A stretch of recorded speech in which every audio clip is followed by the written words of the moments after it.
and tranquility in northern Sri Lanka are indisputable. Life, on the surface at least, is routine, with the morning catch making its way from the sea to the cellars. But a key measure of progress for many people in this region would be the ability to have a greater say about how their day-to-day lives are governed. And that could be possible if there is a change to the constitution to allow for more power sharing between Colombo and regions like this. Jaffna is the Tamil heartland. For decades, people here have called for greater political freedoms for the Tamil minority, living in a singular majority nation. It was one of the root causes which led to 26 years of civil war. On these streets, people seem wary of putting too much faith in political reform, but there is a cautious optimism. Even though the war came to an end, even though there is talk of a new constitution, Tamils are yet to enjoy freedom. When considering Jaffna, this constitution must ensure benefits to the people. Nagaraja Premkumar founded this learning centre for children. Nagaraja says decentralising power to local authorities would make a real difference to the Tamil community, and particularly to the youngest generation. Issues such as low economic growth, lack of fulfillment in essential needs and unemployment have been prominent in these areas. The development process will be sped up if a more independent local body is given more responsibilities. That's one of the proposals put forward in the interim report of the steering committee looking at constitutional reform.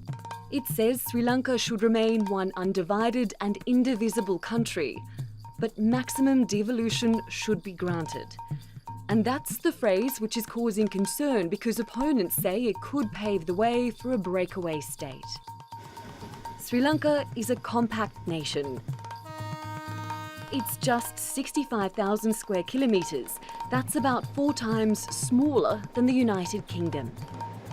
Those opposed to the devolution of power worry that making such a change to the constitution could break apart this multi-religious and multi-ethnic island.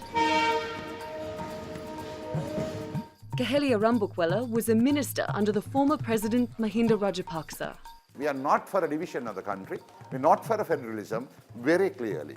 Because this country, as a unit, has to run. And if you walk around any of this, and you will get many people in many events, many areas, Tamils, Muslims, Sinhalese, quite harmoniously working together. So there is no reason for one to separate and to have, because that will create, not right now. In the long term, it will create a separatism.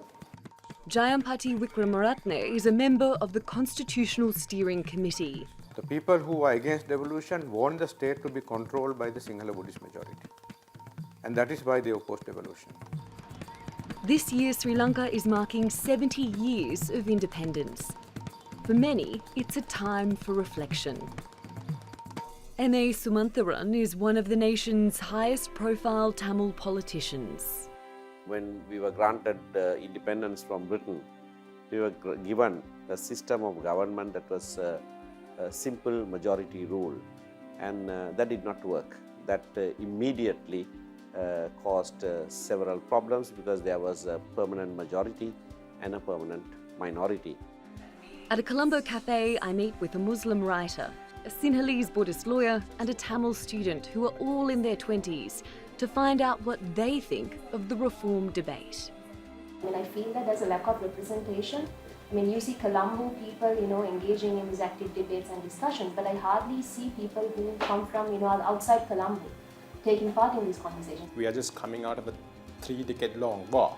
We have to be extremely careful not to start something else, not to start something like that again, because frankly, I'm terrified of that. If we can actually abide by how the Constitution says, giving importance to fundamental rights, or giving importance to equality of people, we can actually strive as one nation, and that is really important to Sri Lanka because, like I said, it's a small country, but it has lots of potential. Ultimately, the decision to change the constitution will be made by the people and not the politicians.